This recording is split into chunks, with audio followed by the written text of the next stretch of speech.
and I've been doing it in nonfiction for a long time. Sometimes the concepts are hard to grasp because there's no bonding with the issues. It's sort of very intellectual. It's on a different plane.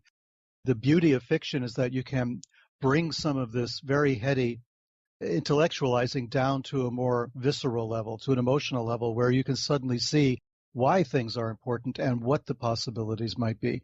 I think that was the whole idea behind science fiction in its infancy anyway, was to take some of these hard to grasp scientific ideas about space and time travel and space travel and all of that, and try to make it more real, try to put human beings in the middle of what until then was, scientific speculation, but to put us in the middle there to say, okay, if this is true, this is how our lives will be affected.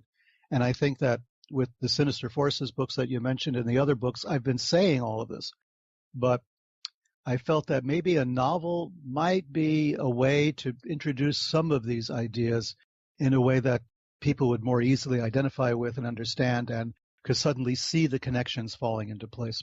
Mm-hmm. Great points, and I totally agree. And so for the longest time, I've just kind of considered Lovecraft to be like Edgar Allan Poe 2.0. But what is it about him and his writings that intrigued you so much? Well, there are a number of things. I didn't read Lovecraft until very late. I mean, I wasn't one of these sort of teenage readers of, Gothic horror stuff. The closest I got to anything like that probably was Dennis Wheatley. So I read the Dennis Wheatley occult novels, The Satanist and The Devil Rides Out and To the Devil a Daughter. And I like those because they were based on real people and real events. Dennis Wheatley and Ian Fleming had both known Aleister Crowley personally. Had considered using Crowley in some fashion during World War II when they both worked for British intelligence. So there was this idea that Wheatley had direct contact and direct knowledge of some of the occult organizations that Crowley was involved with, the ritual magic, and the interface between that and politics. So when I was a teenager, I was reading Wheatley more than anything else for that reason, because I had that connection, and I think that's what I was trying to do in the Lovecraft Code also, this idea that I've seen a lot of this stuff up close and personal, and I've seen these things go on. Let me try to put this in a narrative that people could relate to. So I bypassed Lovecraft for years. I started to read Lovecraft seriously recently, I would say in the last, 10 or 15 years, maybe something like that, 20 years, I'm not exactly sure. I think around the time I was writing Sinister Forces, I kind of rediscovered Lovecraft and took a deeper interest in him. And then realized that, Lovecraft is accused of, hyperbole, purple prose, and, going to that well way too often, these unseen monsters that are lurking behind every shadow. And then I realized, studying Lovecraft, that his family history was really rather strange right there. And I began to look at ideas that maybe Lovecraft's upbringing had a much more direct impact on his fiction than we realize. His father had gone insane, probably due to syphilis. He was a traveling salesman, and something happened to him. His mind snapped, and he died when Lovecraft was quite young. But then his mother began to develop all sorts of neuroses and psychoses. At one point, she's wandering through the house and, talking to unseen things behind walls and all of that. I mean, Lovecraft was living with this, was living with basically characters from his fiction.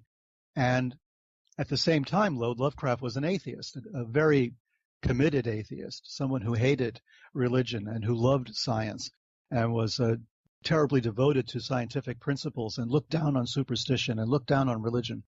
And yet here he is writing, texts that would become some of the most formidable explanations of the ancient alien theories and, some of the original material that von Daniken and others after him would pick up. But Lovecraft is writing about this, about, maybe there were people on this planet before us. Maybe they're coming back. Maybe there are people on the planet who can open a gate and let them in. All of these concepts Lovecraft is writing about with one hand, and on the other, he's poo-pooing the entire thing. There was a kind of a schizophrenia in Lovecraft's approach, it would seem to me. And this fascinated me. Like, what's this all about? Is it possible, for instance, to be an atheist and still believe that there are, alien beings who are controlling the situation on our planet or had some major impact on our planet?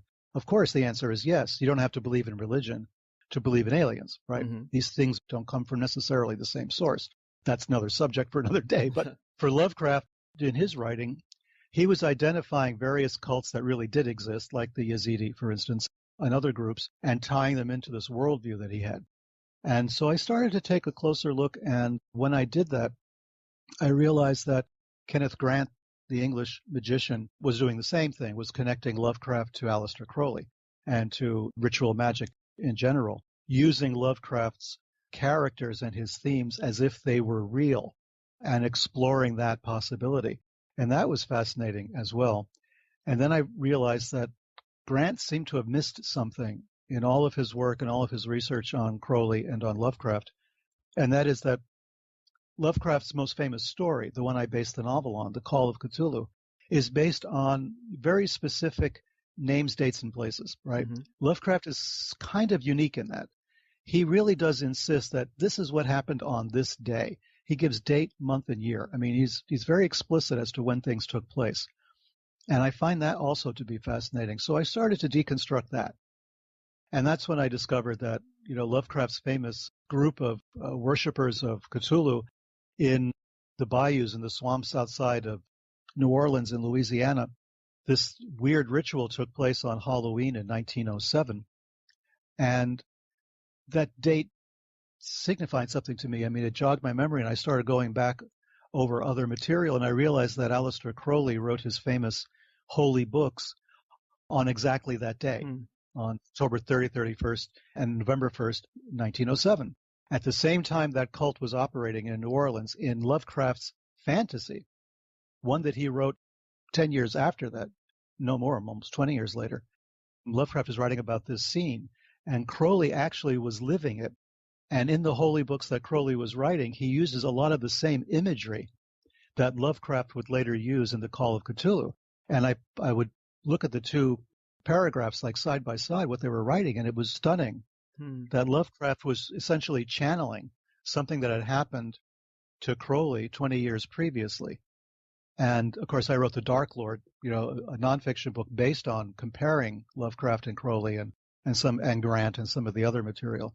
So I realized Lovecraft was sort of telling us in The Call of Cthulhu, as you mentioned in the opening, that sensitive people, artists, writers, musicians, may actually be seeing things that are taking place before the rest of us do. Mm-hmm. They may be sensitive to weird phenomenon that's underneath the surface, the sinister forces that I wrote about. And Lovecraft, being an artist himself, as much as he wanted to be a scientist and an atheist, Lovecraft was a writer, was an author, was an imaginative, creative person. He was one of those very people he was writing about. And I believe that in The Call of Cthulhu and the Dunwich Horror and some of the other stories, he's actually prefiguring what's going to happen later. He's seeing something that's taking place. He's sensitive to it, whether he wants to admit it or not. Mm-hmm. I think that's an amazing perspective, and it does add some excitement to his stories. And I do like his stories, but I have to say I do know some diehard Lovecraft fans that rolled their eyes at me when they heard it was going to be a topic on my weird stoner conspiracy show.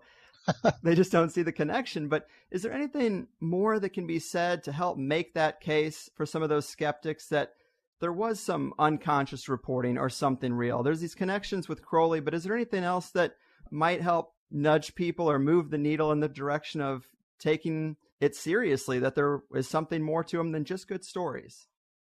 Well, as I mentioned briefly, it was Lovecraft who really set the stage for so much that was going to follow. If it hadn't been for Lovecraft and his stories about Cthulhu and about all the other characters in the so-called mythos, if it wasn't for that, we wouldn't have had The Morning of the Magicians by Pauwels and Bergier in 1960. We wouldn't have had Eric von Daniken in 68, or the Ancient Alien stories on the History Channel, and all of that stuff going on. Georgios Tsoukalos and all of his guys. I mean, all of this would not have been. I mean, Lovecraft saw it and wrote about it and essentially kind of warned us about it.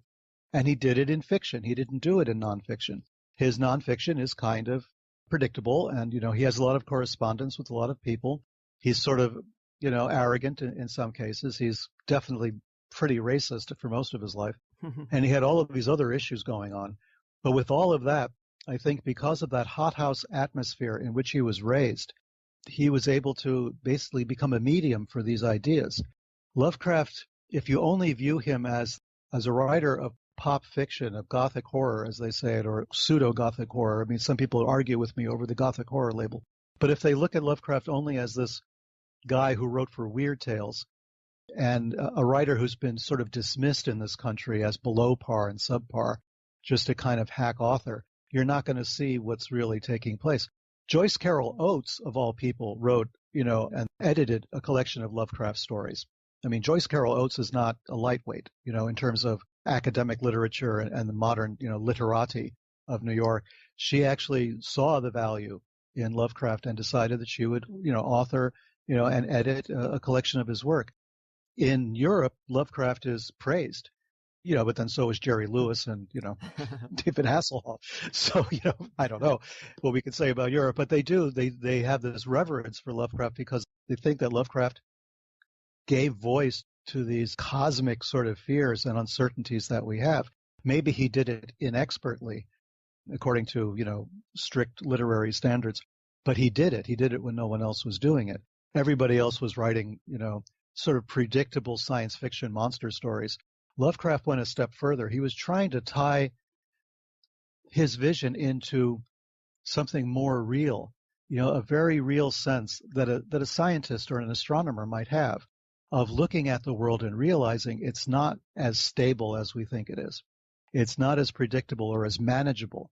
It's not subject to our control. The universe does not love us. The universe is out to get us if we let it. And that was Lovecraft's approach. Now, there's a lot of people who would argue with that. It's all cool, man. It's all good. Don't worry about it. Lovecraft was not one of those. Lovecraft was saying, look out. There's something dark out there. There is a hidden threat in the world, in the universe, and we have to confront this thing head on. And he associated it with ritual magic. He associated it with, performing rites in the jungles or in the forests, to ancient pagan deities. To Lovecraft, society and civilization was the bulwark against all of this stuff. But at its heart, there was a dark streak, and religion was part of that dark streak. Religion was a way in which this darkness would get into us, would start to infest everything, because religion at its heart grew out of pagan concepts. And this is what I think bothered Lovecraft very much and made him very sensitive. Mm-hmm. So, yeah, I could see where people would say, Lovecraft, are you kidding? What is that all about? But, when I started writing the novel, and I started writing the novel some time ago, it's changed a lot in the last few years because of the political situation, but I began to see what Lovecraft was writing about.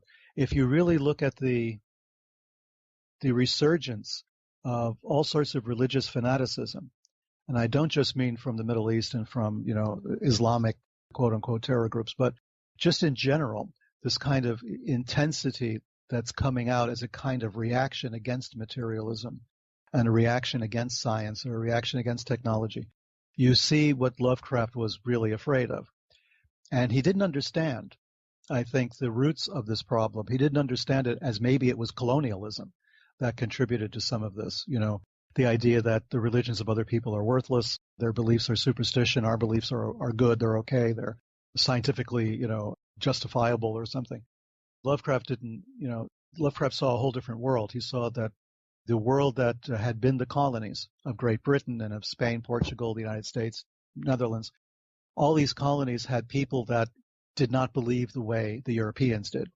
And there were more of them. And they were rising up in protest and rising up against the colonial powers. When Lovecraft was writing, World War I had taken place. The Middle East was in chaos. Lots of parts of the world were in chaos. From my point of view, World War I never ended. We're still fighting World War I. Mm-hmm. It was just, a calendar change, but it wasn't really anything else. We're still fighting those conflicts. And I think Lovecraft saw that as part of the problem. He thought that, their belief systems, the quote-unquote other belief systems, were a threat to science, to technology, to, the Western way of life. And he gave voice to these concerns in his books with in no uncertain way. I mean, you can actually sit there and read it from that perspective and read Lovecraft's works as a critique, of the colonial peoples and of how we should, support colonialism, basically, and keep everybody else down. So these things are interesting to me. They're fascinating. And if we take his stories and we update them to the 21st century, we can see how nothing much has changed as far as the basic themes are concerned. Just the names of the players may have changed, and sometimes not even then. But for the most part, the themes remain the same. Mm-hmm.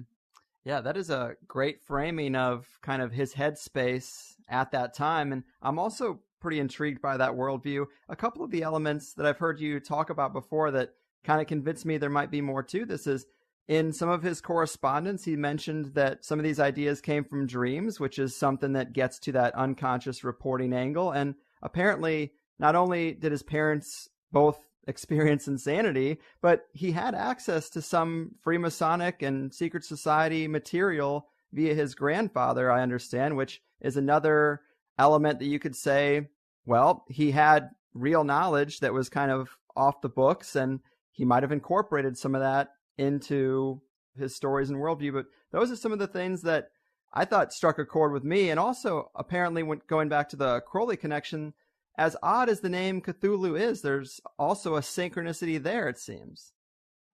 Yeah, in those very stories, the very text that Crowley was writing in October 1907, the word Cthulhu comes up. And even Crowley didn't know what that meant. He had no clue, but that word came to him with some intensity. And then, of course, like I say, 20 years later, Lovecraft is writing about Cthulhu. And the idea that the same kind of sounds, the same image was coming through in Lovecraft's dreams on the one hand, and in Crowley's ritual workings and the trances that he was in on another. I mean, Crowley wrote the Book of the Law, that seminal work of his religion, in pretty much the same kind of state. And then that was in 1904. So he's in this mode, Crowley. By 1907, he's now writing profusely all of this other material, and it's all kind of spooky and, Gothic in nature. And then in the midst of all of this, of black obelisks and everything else, very Lovecraftian imagery, comes the word Cthulhu. And it's so similar to Cthulhu, you have to sit there and think, well, there's got to be, they're hearing something. They're hearing something legitimate. And, the word Cthulhu itself, I started to explore it in other languages and other disciplines, and it comes out in the Lovecraft Code. And I talk about a Tibetan word, Cthulhu, and a Cthulhu is a shaman. It's a priest, and that is exactly what Cthulhu was supposed to be, the high priest of the old ones, And so in Tibet you have Cthulhu, and he's not only a shaman, he's like an exorcist shaman, and in some cases a shaman who's come back from the dead. So all of these elements are there in Cthulhu, and then eventually in Cthulhu. And I think that there is the etymological connection may be, fanciful on my part, but the sounds, the phonetic similarities are so strong, referring to essentially the same kind of being, the same kind of creature. So I was fascinated by that. I started to research a lot of different languages to see how this would turn up. And I found amazing, idea that there's some kind of consistency here with this idea. We know that in different cultures, mama and papa are almost universal for mother and father for whatever reason. In China, almost the same as it is in the West. Languages that have absolutely no relationship to each other. And we know that that's probably due to some kind of phonetic development in the child that just happens to be that way. But Cthulhu and Cthulhu, that's stretching it. That's stretching it. There has to be some other reason for it. And maybe there is an organic one. But boy, I'd like to know what that is. Oh, yeah.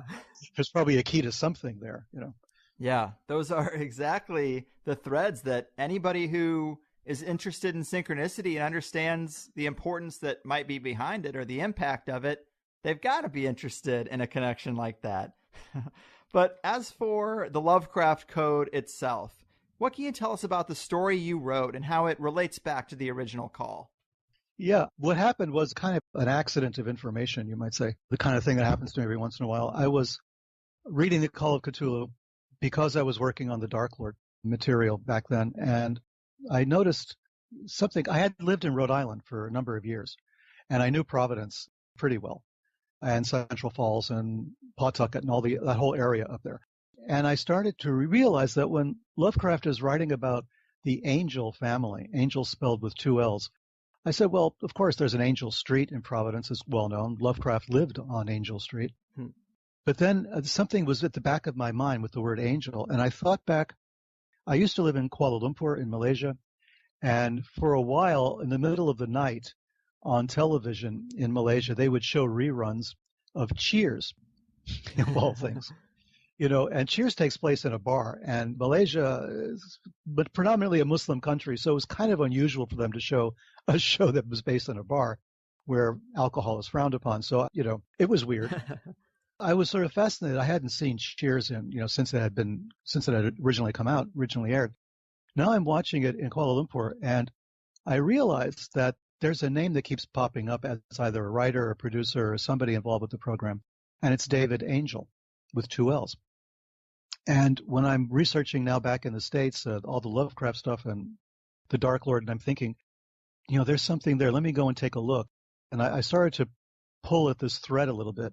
And sure enough, David Angel was on one of the planes that slammed into the World Trade Center. His plane hit the North Tower. He was flying from Boston to Los Angeles, and he died, of course, in that attack on 9/11. So here was David Angel, who had written a lot of the material for Cheers, for Wings, and then for Frasier. Those were 3 of the shows that he was most closely identified with.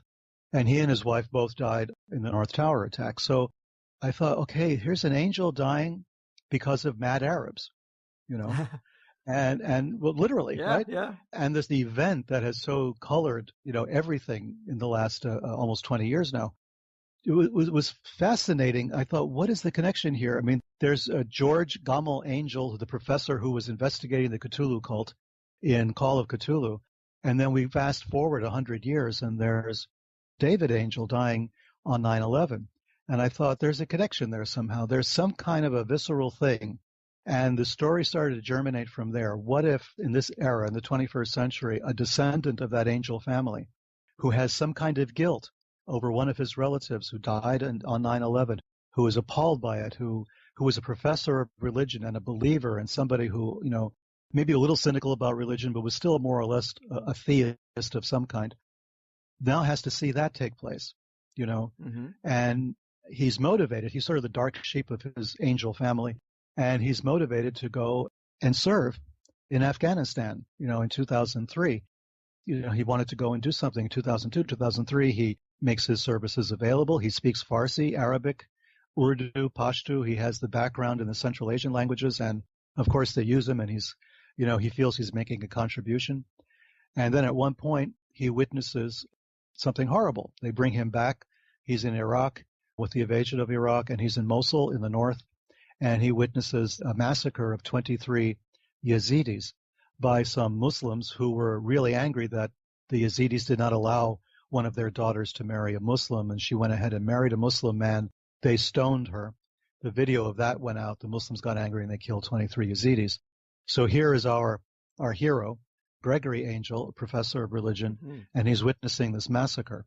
And that's a real massacre. That massacre took place on that day in that place. I'm following Lovecraft's lead here and using real dates and places and events. So here was the real event. This was the attack in Mosul.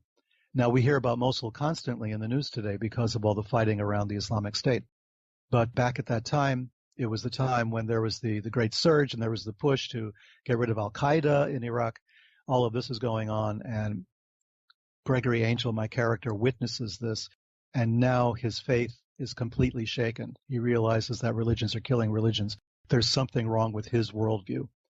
And he falls from grace, essentially. He drops out. I mean, he's still a teacher, but he's trying to cut back on everything, and he spends his nights with a gun under his pillow, trying to get drunk and not being able to, and eventually he comes to the notice of a very mysterious intelligence agency, an intelligence agency within an intelligence agency, who then taps him because they want him to go back to Iraq to help them figure out what's going on with all the new chatter they're hearing about a new terror group that's growing up, and that's sort of a blasphemous organization that's uniting all sorts of disparate groups around it.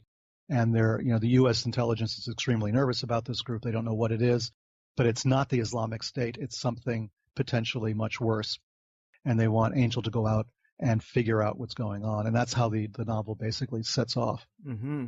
Yeah, it is a really intriguing setting, especially how it ties in and parallels real-world events. Just like you open the book with a quote from BBC News and the very true story of the Baghdad Museum being ransacked during the events in Iraq. And I've had a lot of guests talk about this as one of the real reasons we even went there, from Joseph Farrell, who suggests the Middle East is where weapons of mass destruction, quote unquote, from an ancient war could potentially be buried, to others who talk about us finding clues to humanity's origins in these cuneiform tablets. And it's intriguing. And you got to admit that stuff does sound more valuable than oil, but it makes a great backdrop for a novel. But how big a part of reality do you think these elements could be?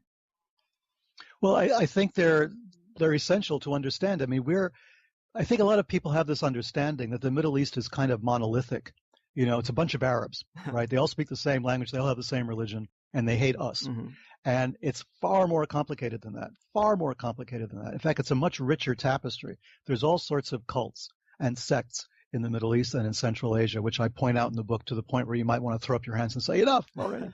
But there's a lot of different groups, and it's important to understand that there's this tension between all these various groups who all have a piece of the puzzle as far as they're concerned. And the Yazidi is one group, and the Yazidi were targeted, They were targeted for destruction in 2014 by the Islamic State. I mean, it's a genocide that's ongoing against these people who are universally considered to be devil worshippers. Mm. Crowley mentions them in his work. Lovecraft mentions them in his work. A guy called William Seabrook was the man we have to blame for all of this because he started repeating all of these stories about the Yazidi worshiping Satan. It's more complicated than that, as usual, but Seabrook made this story, and everybody started to believe it was literally true the way Seabrook had said it. And Seabrook was a friend of Crowley. It goes back to all of that period of the 1920s. So people started hearing about this group of devil worshippers in the Middle East. And to the Muslims, they are devil worshippers. And to the Christians, they're devil worshippers. They're the most besieged people in that part of the world, probably, are the Yazidi.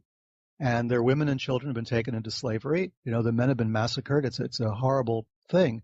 And yet they may have a piece of the puzzle as to who we are and where we came from. Right. The Yazidi say they're descended from the Sumerians.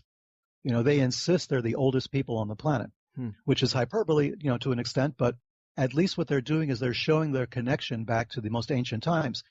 Their coat of arms has cuneiform script on it. They're trying to emphasize the fact that they're the original people. They're what's left of ancient Sumer, which is interesting because the Sumerians themselves have disappeared. They sort of faded out of existence with the Babylonian takeovers, the Akkadians, and who were Semitic people. The Sumerians were not Semitic. They were not Arabs. They were probably closer to Iranians ethnically. And the Yazidis are too. I mean, they speak a Kurdish language, but they may be more ethnically related to Kurds. But the long reason I'm going to all of this is because we're talking about ancient origins. We're talking about the most ancient origin, which is, the Middle East, Mesopotamia. It's the cradle of civilization, as we always call it. And it's probably older than we understand. And most of the cuneiform texts that we've taken out of the Middle East have not been translated yet. The vast majority have not been. There are very few cuneiform experts who are out there with access to this material. So there's a mountain of material that hasn't been translated. We don't know what that material is. And there's much more besides still out there in the deserts and in the swamps of Mesopotamia, particularly up in Mosul and near the ancient town of Nineveh, where some of the most fabulous finds were made. Mosul is extremely important to the world as far as the repository of ancient artifacts and ancient texts. Mosul is extremely important, and that's where the Yazidis themselves were based, just a little bit north of Mosul. So they're connected to that region for sure. I mean, they're 100% right where that's concerned. And, they have very strange religious things. They're not similar at all to Islam or Christianity or Judaism. There's like elements of all of that, but also elements of Zoroastrianism. And there's a serpent symbol that's, always there next to the entrances to their shrines. There's the peacock angel, which they call basically their version of God, or God is kind of a problematic term in Yazidi religion, but let's just say their version of God is this peacock angel. But they also have a shaitan, which they believe is a fallen angel, the way everybody else believes in it, Satan. However, they feel that Satan will be the first angel to be welcomed back into heaven at the last days. And so they will follow Satan in his entourage as Satan enters heaven when he's forgiven by God. So there's this very complex religious system that the Yazidi have as well. So there's all of this, and that's just one group in Iraq. That's just one. I mean, there are so many other groups that have bits and pieces of ancient Christianity, ancient Judaism. There's a group out in Iraq that believes that John the Baptist was the real Messiah, not Jesus. And their influence on Freemasonry and the Knights Templar was very profound. The Freemasons celebrate the John the Baptist days as the holy days in Freemasonry, not Christmas and Easter. It's more the John the Baptist holidays, festivals are important. There's this idea that John the Baptist was the real Messiah, that Jesus was just one. I mean, John the Baptist baptized Jesus, which essentially meant that he was the leader and Jesus was the follower. Yeah. So there's this whole idea there. There's a whole group that still exists there that still believes that. And there's Nestorian Christians, there's Assyrian Christians, there's all kinds of other groups in that part of the world that are being decimated now by the Islamic State. So they're wiping out the traces of the origins, which is something that this type of fanatic will do. I mean, they want to destroy the Sphinx and the pyramids as well. There's this idea this is all, haram. This is all not kosher, right? In a way of speaking. So all this has to be destroyed. We have to wipe all of this out. There's this concept that we have to make the world clean. And that concept would have appealed to Lovecraft a great deal from a fictional point of view. Here's a group that wants to cleanse the earth, and to do that, they have to wipe out all the pagan remnants. Lovecraft might have been kind of sympathetic to that point of view, or at least the characters in his stories might have been. So, yeah, there is this idea that perhaps there's a philosophy, a text, artifacts in Mesopotamia, in today's Iraq, that could be weaponized, that could be used to create something different, to create something new, that maybe the Islamic State or any of the other fanatic groups in that part of the world would want to find whatever this was and then deep six it, completely hide it or destroy it so that nobody could find it, because it would be a threat to them. The way the Catholic Church felt for a long time about the Dead Sea Scrolls. Yes. And the Nag Hammadi text, and maybe we don't want this material to come out. It's going to ruin our hegemony over, our power, our control over our people. Maybe there's something in there that we really don't want to be shown. The Nag Hammadi texts, for sure, the Gnostic texts, are a direct problem for the Catholic Church, but they're able to put that off to the side and say, well, that's Gnosticism, that's not really us. But the Dead Sea Scroll is another story.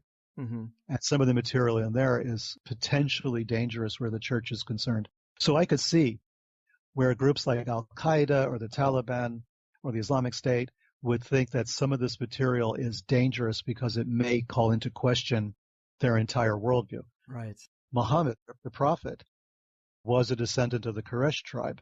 He belonged to that very tribe that was in control of the Kaaba in Mecca, the black stone that you have to make a pilgrimage to once in your lifetime if you're a Muslim.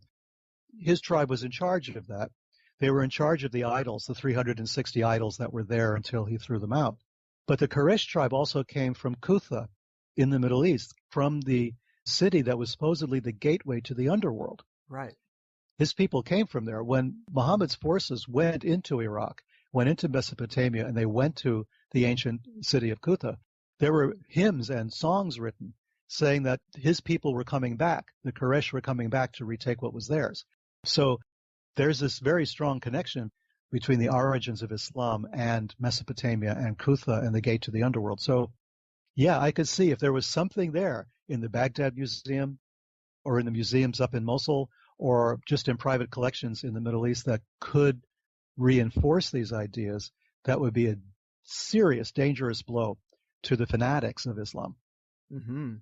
Man, those are all great points. And you touched on so many questions I had for you, which is great because time is just flying by. But I definitely was curious about those parallels between the campaigns of the Holy Roman Empire against pagans and Gnostics and the parallels to what's going on with the Yazidi today. And you mentioned Kutha, and I thought that was interesting because it also has kind of that phonetic connection to Cthulhu in a way. But it's all really interesting because in the occult world, a major theme seems to be the quest for old grimoires and this idea that we've lost our magical way and that old texts or traditions might unlock greater power or insights than newer ones, or even that we lost the human story itself. So we look back to places like ancient Egypt or finds like the Nag Hammadi Library for insights in both areas. And here we have a group of people living today whose traditions seem to be potentially just what a lot of people might be looking for in a way, and they're being exterminated.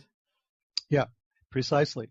One of the interesting things about the Yazidi is that they have two books, and one of them is called the Black Book. And people who have been through that part of the world and who've talked to the Yazidi They claim they have copies of that book and they publish translations of the book.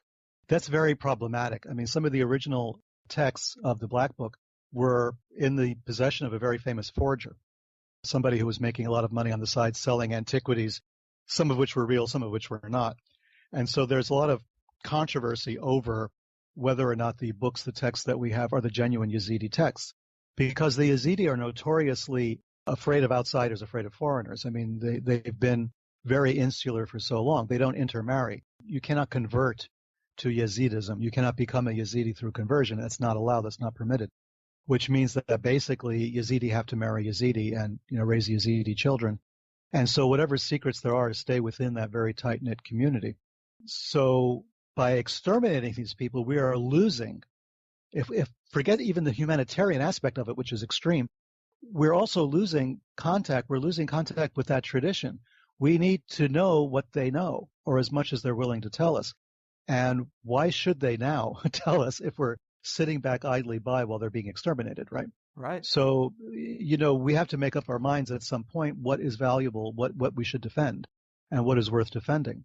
I'm glad that we did. We got involved in the fight against the Islamic State because of the Yazidi. People don't really remember this, but when their mountain was being besieged, when all the Yazidi were on top of Mount Sinjar, which is their sacred mountain, and the Islamic State forces were massing against them to destroy them, that was finally the point at which the United States said, okay, we're going to send in, air support and all the rest of it to start fighting the Islamic State because of the Yazidi, which I found when it happened stunning, because until that time, there was no mainstream, recognition of the Yazidi. You didn't hear that word mentioned anywhere. That was something you found in Crowley, or you found in occult literature, or you found in the sort of New Age stuff, that was going up around, Islamic mysticism or Middle Eastern mysticism and that sort of thing. It was a very rare term, and suddenly it's being used by the State Department, as the reason why we have to go in against the Islamic State. So I found that to be fascinating. Here was the Yazidi that Lovecraft was writing about, this hideous devil-worshipping cult, and now we're sending air support to try to defend them. And so the whole thing became, I didn't know what world I was living in. Suddenly everything, what you thought was fantasy and, something arcane and something mysterious suddenly was becoming mainstream. Something that we were actually going to send troops to defend, people that everybody had been trying to kill for the last 2,000 years, roughly. People that had been hated and despised by Saddam Hussein, by some of the more fanatic Islamic sects, by some of the Christians and some of the other groups out there. They held them in terrible suspicion, these people. And now suddenly we're out doing whatever we can, hopefully, to save them or to save as many as we can. So it's an interesting reversal of what happened, of what Lovecraft was writing about in the 1920s and what actually is taking place 100 years later. But yeah, this idea that we're in Iraq for the oil, I think that ship sailed a long time ago. I think the oil is no longer as much of an issue anymore as it used to be in the first place for the United States. But also I think that the oil is a sideshow at the moment. At least the oil in Iraq is a sideshow. A lot of the oil fields have been destroyed. Some of them are back online, but the Islamic State's trying to sell the oil, to raise money for itself, like they were selling the artifacts also from the museums. All of this stuff is very messy and very complicated. But I think the real issue for us in that part of the world is this is where we all trace our origins, our origins as a civilization, not as Homo sapiens, but our origins as a civilized people. We trace it back to that part of the world. That's where it started, even before Egypt.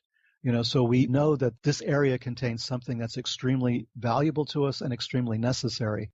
And the people who've lived there for thousands of years are the people who know better than we do what it is that's so valuable there. They may not even know that they know, but they do know. They have access. They know where the shrines are. They know where the underground stuff is. They know where the texts are. They know what the stories that have been passed down generation by generation are.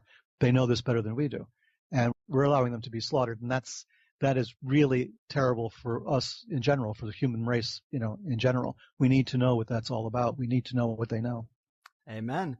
And this is kind of a sidetrack or a tangent, but when it comes to esoteric or magical themes that I get to talk to about with guests, it's often very much in regards to either secret societies, Aleister Crowley, or Egypt. But I'm starting to feel like voodoo or the Afro-Caribbean traditions should get a little more attention, and they do in Lovecraft's work, but can you give us any insight into the magic of those traditions or how they might be different from others that we're more familiar with?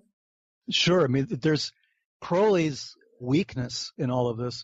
His own book of the law said, you're supposed to teach the Obeah and the Wanga, right? They're references to Afro-Caribbean religion, and Crowley just never went there. So Kenneth Grant picked up the mantle there a little bit, and of course, Michel Berthiaud, based in Chicago, was very much involved in voodoo and trying to relate Afro-Caribbean religion to Thelema and to, modern esotericism and all of that. And it's another fascinating aspect of research because we are trained to think of religions in terms of scriptures and in terms of texts. It took us a long time in the West to realize that not all texts are written down. You can have an oral text as well. And because they're not written down, we ignored them. It was like this blind spot that we had. But for instance, in Yoruba religion, you have Ifa, and you have what's known as the Table of Ifa, which is their divination system. And it's extremely complex. It's much more complex than the I Ching. It's 4 times more complex than the I Ching, and not a word was ever written down by the Yoruba diviners. It was all memorized. They took years and years of training to memorize every one of those 256 odu, as they call it, 256 binary figures, dots and dashes, basically, 256 different ones. They had to memorize them, memorize the deity that was associated with each one, with the colors and all the other correspondences and the rituals and the stories and traditions with each of 256 figures. And it was only when they had mastered that could they be a practitioner of Ifa. This kind of complexity and richness was ignored by the West for a very long time. And yet you can go to santeros, Santeria priests or priestesses, santeras in Miami down here, in Florida or anywhere, any major city, and they'll be throwing seashells, right? These cowrie shells, which is the descendant of that system. It's basically the same system, just a simplified version of it. And that's just one aspect, that complex system. And it's a very complex system. And it's 256 figures, which then relate to 256 squares on the Enochian tablets. The watchtowers. Also, we're going to give us 256, except for the cross in the middle, which is the 20 squares tablet of union. But the 256, those are all the elemental squares of the 4 tablets. And if you start to see, as I have in my own writing, and I'm working on a much larger book that would bring all this together, there's a consistency behind it. There is something that's very, very deep that was a treasure in Africa, and unknown outside of Africa due to the fact that we just felt these people were superstitious, and since they didn't have any writing, they couldn't have anything of value. So the Afro-Caribbean material, to me, is, if anything, more fascinating because it's real living religion, but it's also real living magic.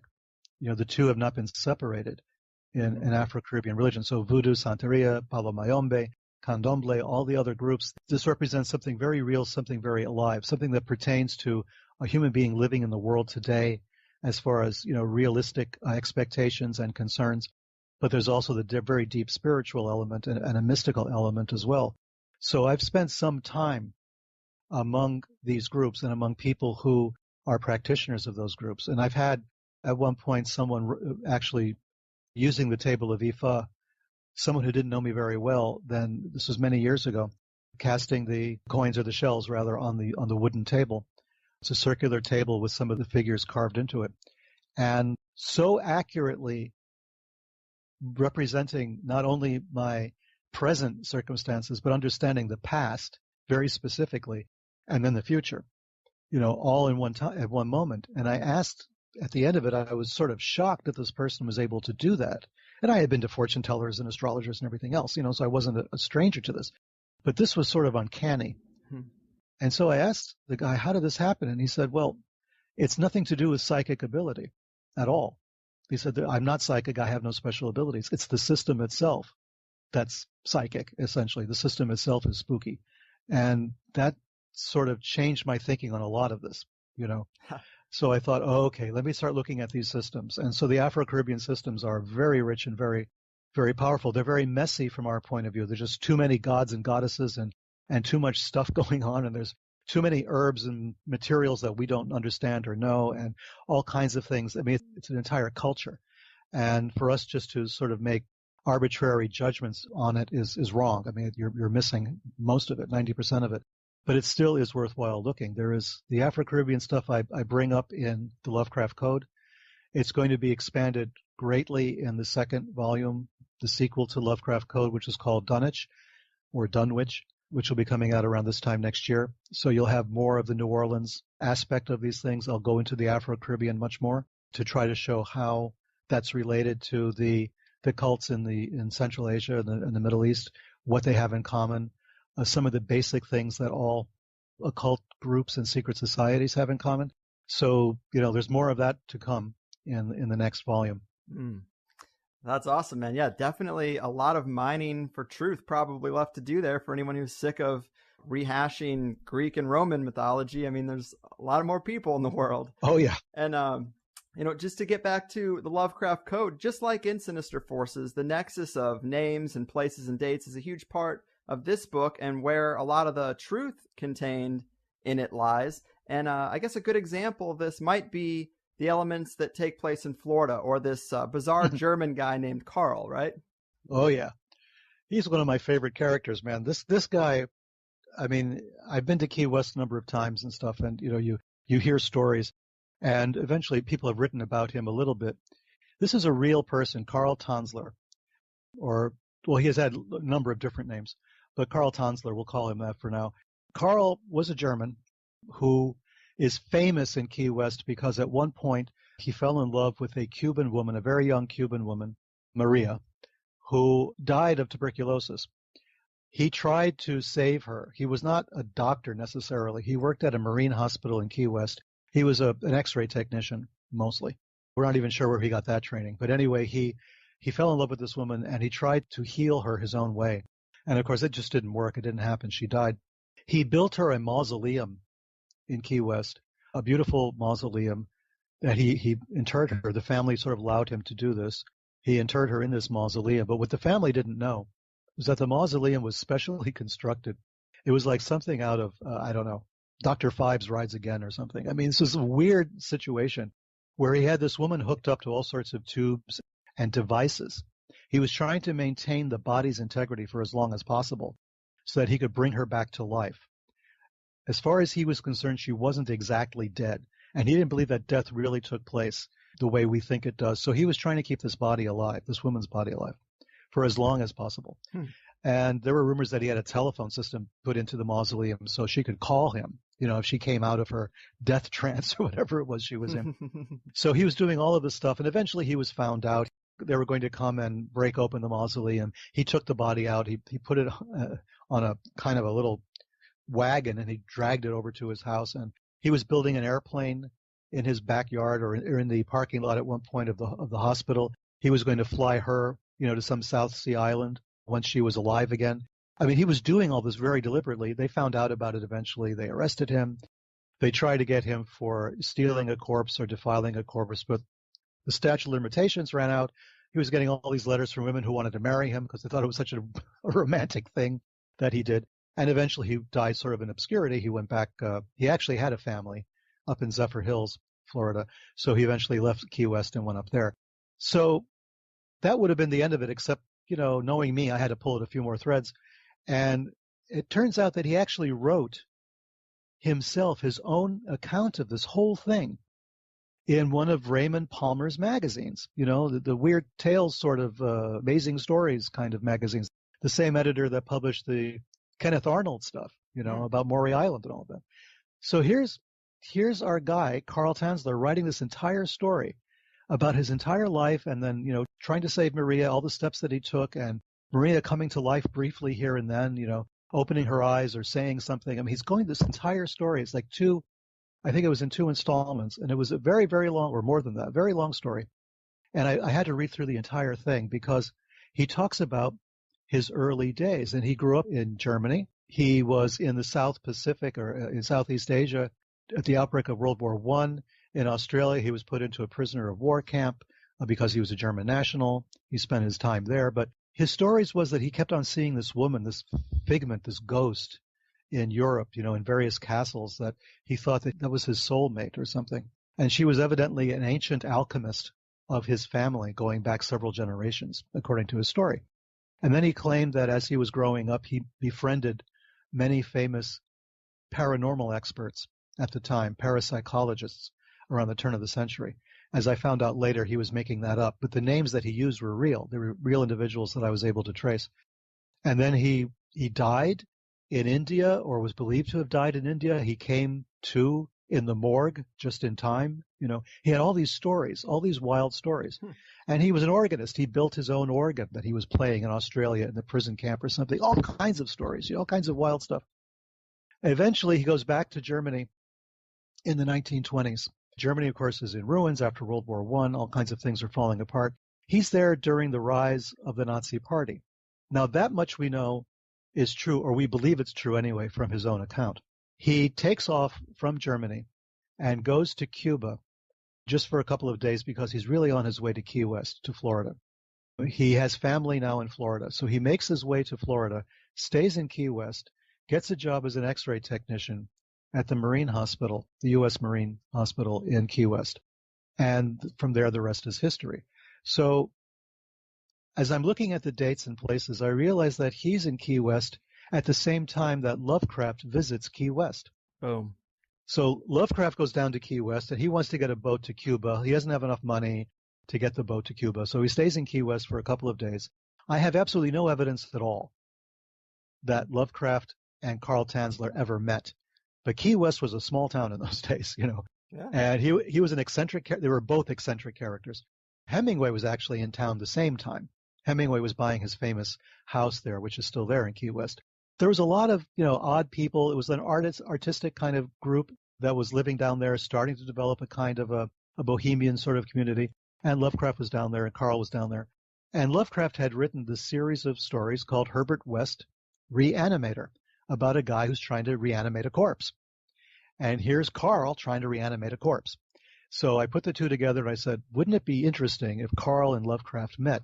Two eccentrics, two sort of people who are outcasts, they're outsiders in their own worlds, and both with pretensions to science. What if they actually met? What would they have talked about? What would they have discussed? And even more than that, based on Carl Tanzler's background, based on the things that he did, based on the fact that he was imprisoned in a prisoner of war camp, a lot of things that looked a little suspicious to me, I started to ask the question, what if Carl Tanzler was an agent of the German government? And it was only much later that I found out that Carl Tanzler actually was receiving money from Germany on a monthly basis. He was being paid for something. Wow.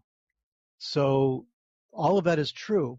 So the only, fictional aspect of this is that he met Lovecraft and they talked about raising the dead.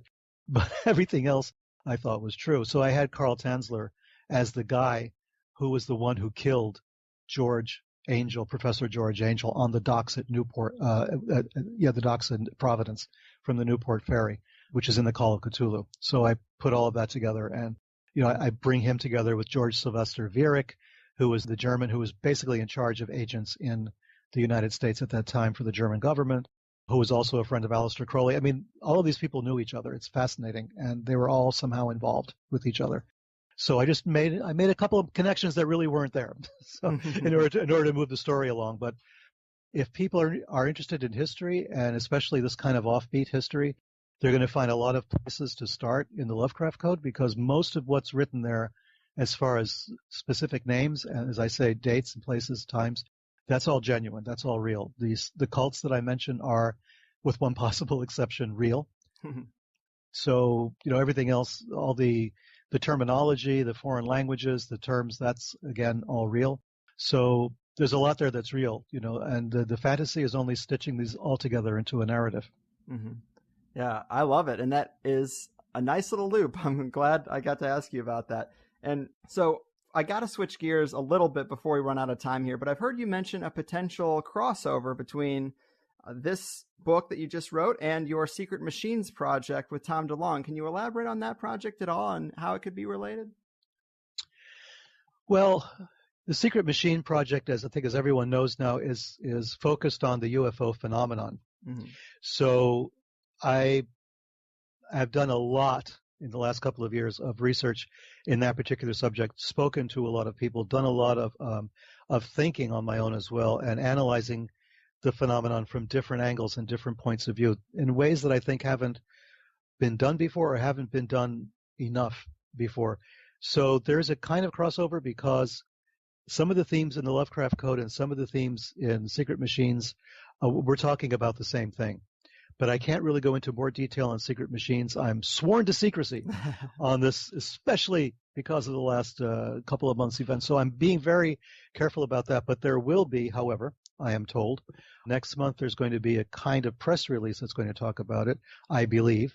That may change as well because things are moving pretty fast around here. But we're looking at, the book is coming out in March, as everyone knows. So we're going to be talking about it probably at some point next year and talking about it a bit more and talking about its origins and what we're doing. But there's 3 volumes coming out of my contribution to Secret Machines. And volume 1 is the first one, obviously, coming out in March. And maybe as we get closer to the date, I can be more specific. But Lovecraft Code, let's look at it this way, is a fictional narrative, obviously, but it's based a great deal on facts, on things that actually happened. But Secret Machines is going to be based entirely on fact, entirely nonfiction. Mm-hmm. Fair enough. And you're right. I guess it does get kind of sticky with current events if you're talking about the Clinton network and Podesta and these people who had an interest in UFOs and also speculation. But I've had some guests suggest that the reason that they lost the election is because they talked a little too boldly about unlocking secrets of Area 51 or Roswell, and potentially someone with more authority said, no, you're not. You're not going to be doing that. And, obviously who knows about that, but interesting. It's interesting. It's worth speculating about for a while anyway. I mean, it's, I think that administration would have come the closest to opening the lid and all of this stuff, just from what I've been hearing and seeing, because they have been kind of open about it. But there isn't a huge UFO demographic out there. That's true. I don't know who they were talking to. As far as if this was like politically designed to create more votes, I doubt that was going to work. No. But I think they were just talking about the fact they would just like to know. And we know that John Podesta, of course, has been open about this. I mean, there's no mystery about it. He would like to know as well. So I don't know. We're not giving up on this, on disclosure, one way or the other. I think, I think it's necessary, but it may not happen the way we think. And again, we're getting into realms of speculation, and I'll save that for later. Sure. The last thing I wanted to kind of ask you about Secret Machines, and you can just give no comment if you want, but you do cast a wide net because your background seems to be more focused in occult or unseen forces in a lot of your work. And to me, that kind of insinuated the possibility that the approach in Secret Machines might get into more how those areas relate to UFOs rather than aliens from space. And I noticed that secret is spelled with a K, and I thought maybe that could be a clue to the magic connection because it's also sometimes spelled that way. Any thoughts? Okay. Fair. I love it.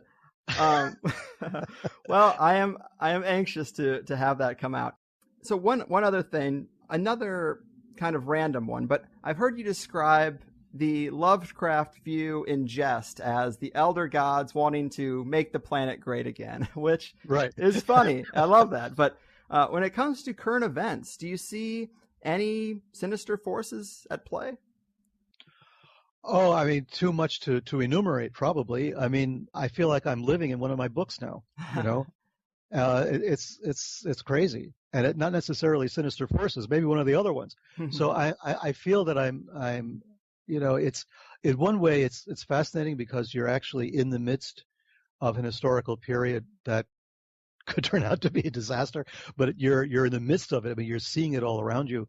You don't know exactly what's going to fall out from all of this, but at the same time, I see the strains that I've been writing about for the last 20, 30 years, sort of moving into place. I mean, things I've been researching since Watergate, suddenly manifesting in different ways. In certain ways, I see this, a cauldron, a bubbling cauldron of all of this. It's like we're now going to start talking about all of it. It's like everything is okay to talk about now. Every conspiracy theory you can think of is fair game. Let's get it all out. Let's talk about everything. Whereas before, this was not mainstream. This kind of pursuit, especially mine. I mean, I was writing, probably to a very small audience, but I was trying to verify everything and footnote everything and source everything meticulously and to build up to this kind of ongoing revelation. And now I see people just sort of vomiting it all over the place.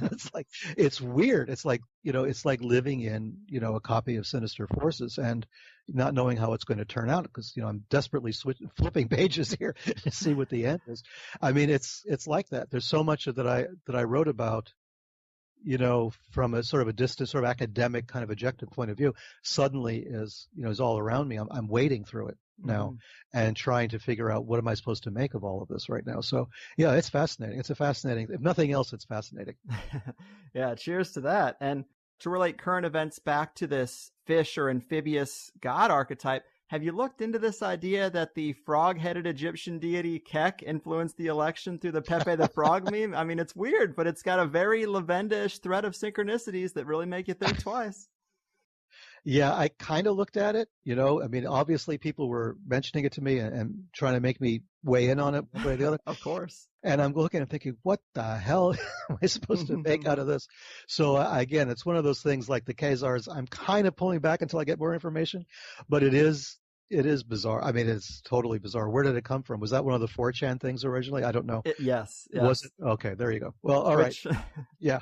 Well, just the things in a nutshell that I think are interesting is that, of course, they say Kek is an Egyptian personification of primordial chaos. Trump would be the chaos candidate. Yep. 4chan is a chaos environment. And of all the little synchronicities, also both candidates mentioned it. Of all the things going on in the election, to have this little stupid frog meme reach the heights of Hillary commenting on it and Trump retweeting it, I mean, if you're going to talk about influence, it made it to the top on both sides. Oh, yeah. One last little synchronicity. Apparently, it seems to be the earliest one. Back in the 90s, there was a PC game, Trump's Real Estate Tycoon, where the player goes up against Trump in a Monopoly-style game of real estate trying to bankrupt the Trump empire. And at the beginning of the game, you get to choose between just a few fake corporations to go up against Trump. And one of those corporations is Pepe, and its symbol is a winding road. And I don't know, but it's interesting, man. Oh, it is for sure. I mean, but I think everybody's taken that and they're running with it, so they probably don't need a lot of input from me on this. I think they're doing a good job on their own, so I'm going to stay off the radar on that one for a while until I can get a better feel for it. Fair. And that's kind of the nature of these synchronicities, is they're so open to interpretation, and skeptics can look at all of it and say, this is all bullshit. Yeah. But when you stack them up, it gets harder and harder. Yep. Yeah. Man. All right. Well, I could bounce weird questions off you all day, but that does pretty much get us to the finish line here. I really appreciate it. You are one of the great minds of our time. Before I cut you loose, would you like to give the people any